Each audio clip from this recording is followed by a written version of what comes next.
Thank you all for coming out tonight, and thanks for coming out in the weather. It's a real honor and pleasure to be here to talk to you about my little piece of shark science. So I'm going to tell you a tale of 3 sharks, and these are 3 sharks that live on the Great Barrier Reef. And the story I'm going to tell you is about how these animals move, how they use space on the reef, where they go, and how they spend their time.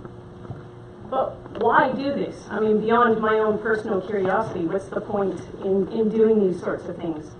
And one of the major reasons is what you see behind me is a map of the Great Barrier Reef Marine Park. And that park is zoned into various areas that allow different kinds of activities. So anything that you see on this map that's green or pink, there's no fishing allowed. The pink places, you're not even allowed to stop with your boat. But the areas that are in blue and yellow are all open to commercial and recreational fishing.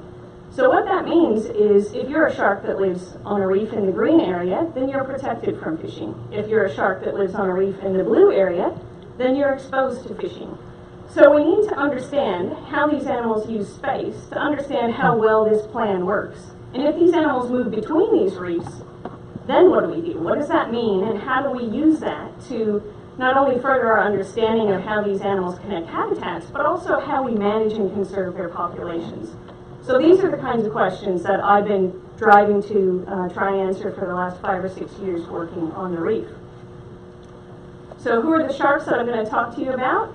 The 3 species. The first one there is the gray reef shark, a very common shark on reefs around the world. It's a medium-bodied shark, and the animals we were tracking were from 2 to 5 feet long. The second one is a silver-tip shark, very similar to the gray reef shark, and the animals we tracked were very similar size, so 2.5 to 7 feet. So these are 2 common reef sharks, very similar size, very similar, we assume, behaviors. The third one is a bull shark.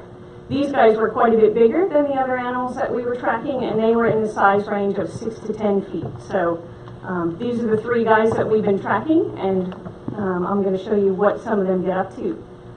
But first, how do we do that? This is one of the best parts of my job. Occasionally I get paid to go fishing. So the first thing we do is go out and catch a shark, bring it up to the side of the boat so that we can measure it and put an external identification tag in it, like you can see here with this tiger shark that we've got tied up.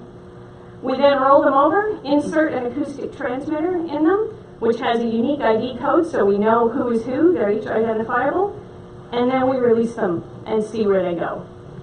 So this is generally how we're handling these animals, but how does that work out there in the real world? Well, we have a series of acoustic receivers or listening stations that we anchor around the reefs. And then we've got our sharks with our transmitters swimming around. When one of these receivers hears a shark, it records the ID number of that shark and it records the date and time. We can then go back and pull that data down, and we can look at which sharks were where, how long they spent time, how far they moved, and start to get a general pattern of where they're going and how they're using space.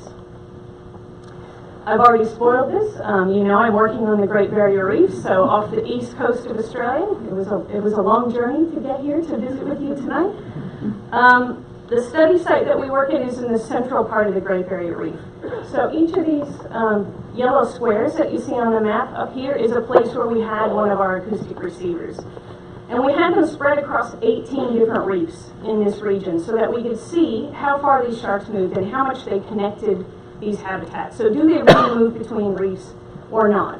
That was one of the big questions that we really wanted to get the answer to. So what do?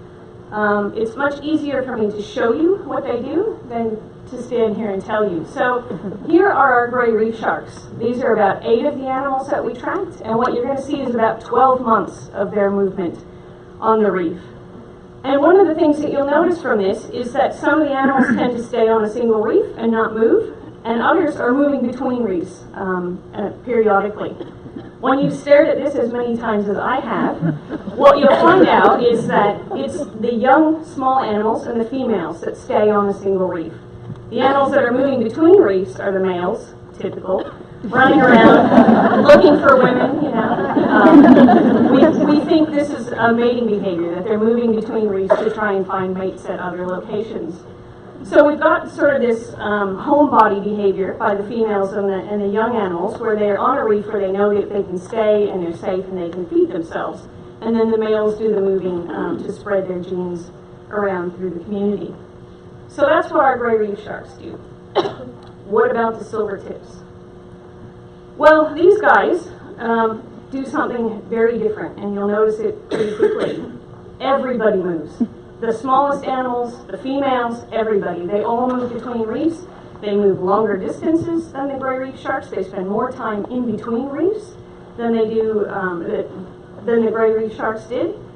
And this is surprising for me because they're very similar size to the gray reef sharks that we tracked. Exactly the same size, some of them.